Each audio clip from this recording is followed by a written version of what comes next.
पहिला मुद्दा, फडणवीसांची नाराजी कायम आहे का? लक्षात घ्या, धनंजय मुंडेंच्या बाबतीत विशेषतः त्यांना मंत्रिपदावरून बाहेर करण्याच्या मुद्द्यावरनं अजित पवार त्यांना बराच काळ कव्हर करत होते. मात्र हे कव्हर करत असताना जेव्हा फडणवीसांची नाराजी समोर आली, जेव्हा भाजपने स्पष्ट भूमिका घेतली, जेव्हा सरकारला डाग लागेल अशा पद्धतीचं म्हणणं जेव्हा भाजपने मांडायला सुरुवात केली, स्पष्ट नाराजी व्यक्त केली, त्यानंतर काहीशा नाईलाजाने अजित पवारांनी त्यांना मंत्रिपदावरनं दूर केलं किंवा त्यांना राजीनामा द्यायला सांगितला.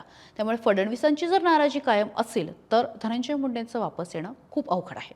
दुसरा मुद्दा म्हणजे अजित पवार भाजपच्या विरोधात जाणार का?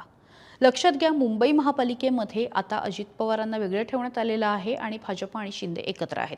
मुंबईतच नाही तर पुण्यामध्ये सुद्धा आता तेच घडणार आहे आणि या सगळ्यामुळे अजित पवार कुठेतरी भाजपच्या विरोधात जात आहेत का अशी चर्चा आहे आणि त्यातच आता धनंजय मुंडेंना परत आणून, कारण हा माझा कोटा आहे, माझ्या कोट्यामध्ये कोणाला संधी द्यायची हा निर्णय अजित पवार घेऊच शकतात, म्हणून भाजपच्या विरोधात जाऊन धनंजय मुंडेंना ते परत आणणार का हा सुद्धा प्रश्न उपस्थित होतोय. तिसरा मुद्दा, राष्ट्रवादी अडचणीत येऊ शकते, मराठा समाज नाराज होऊ शकतो.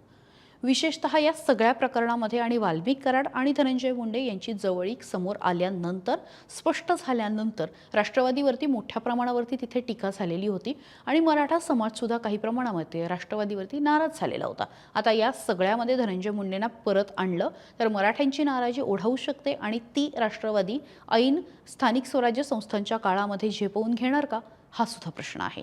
पुढचा मुद्दा, ओबीसींना दिलासा.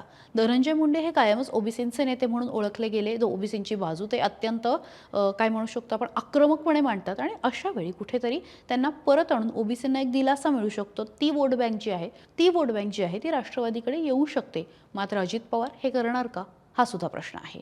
आता सोपं नाही खरं तर धनंजय मुंडेंची वापसी होणं, कमबॅक करणं, कारण एकाच घरामध्ये 2-2 पदं आहेत. पंकजा मुंडे यासुद्धा कॅबिनेट मंत्री आहेत. हे सगळा विचार जो आहे तो केला जाणार आहे. त्यांना आणल्यामुळे पुन्हा एकदा मंत्र्यांवरती किंवा पुन्हा एकदा सरकारमध्ये आरोप प्रत्यारोप होऊ शकतात. हे प्रकरण पुन्हा उघडकीस येऊ शकतं. बरं, ही केस अजून संपलेली नाही आहे, ही केस अजूनही सुरू आहे आणि अशा वेळी धनंजय मुंडेंना परत आणणार का? भाजप नेहमी आम्ही स्वच्छ प्रतिमेचे आहोत, स्वच्छ चारित्र्याचे आहोत अशा पद्धतीचा दावा करत असतं.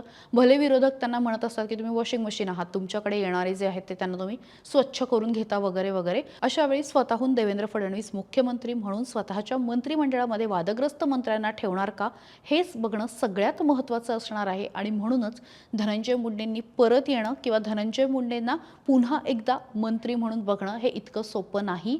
हे खरं तर त्यांचं स्वप्न असणार आहे, मात्र ते प्रत्यक्षात उतरवण्यासाठी त्यांना अनेक गोष्टी कराव्या लागणार आहे आणि मुख्य म्हणजे काही काळ वाट सुद्धा बघावी लागणार आहे. तुम्हाला या सगळ्याबद्दल काय वाटतंय कमेंट बॉक्समध्ये व्यक्त व्हा. सकाळला लाईक, शेअर आणि सबस्क्राईब करायला विसरू नका.